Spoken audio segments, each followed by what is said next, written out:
Thank you. All right, we want to go now to Action News reporter John Paul, who is there being joined by the district attorney there on the scene with you. Right. John, what can you tell us? Yeah. Sorry, Rick. The district attorney, Jack Stollsteimer, agreed to talk to us about what he knows. What can you tell us about the situation that unfolded here? Sure. Two officers were responding to an emergency call this afternoon, a 911 call about an 11-year-old possibly being shot at the property we're at right now.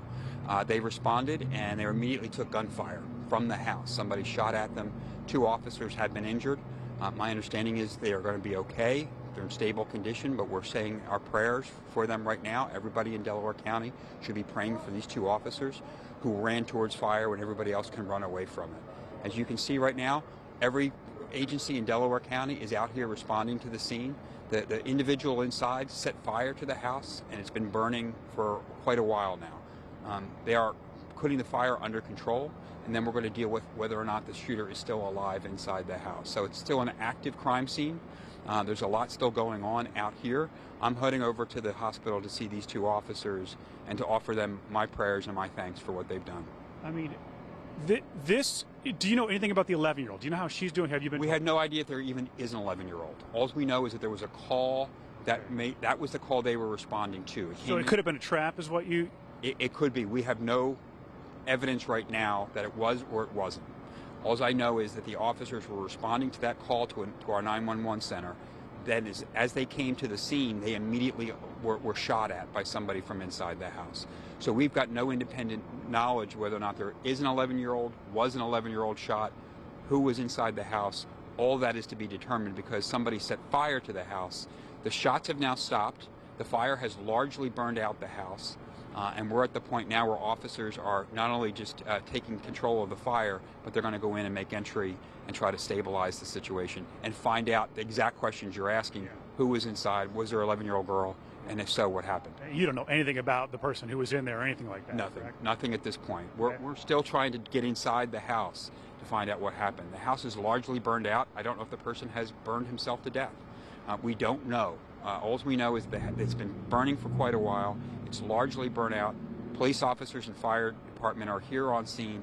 They're heroically putting that fire out, then to do the next phase of this, which is to go inside the house and see what happened. I mean, Jack, we were all here for a news conference about a deadly shooting involving two 15-year-olds, and not 30 minutes later, this happened.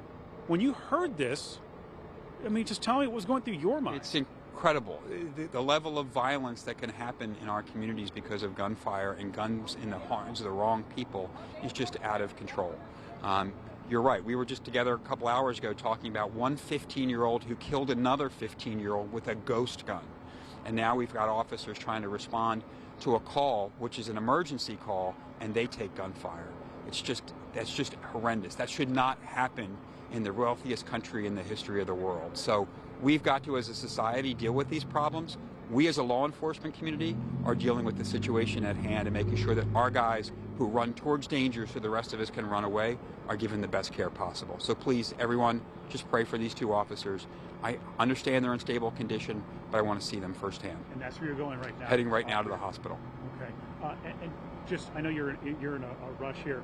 Do you know if the 911 call originated from the house that caught fire? We don't know that. We do know an individual called, and from what I'm told, there was gunfire in the background that the 911 caller thought they heard.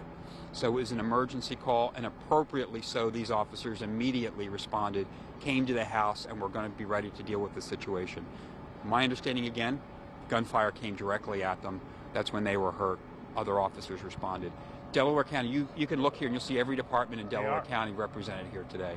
Everybody comes when somebody is in danger, and we're proud of our law enforcement community and the work they do. All right, Jack, thanks. I know you need to get to the hospital. Thank you for talking to us. You just heard from the district attorney here in Delaware County, Jack Stollsteimer. I just saw him walking away from the scene, was able to talk to him. Rick Shari, that is the latest. We've gotten a lot of new information coming out of that.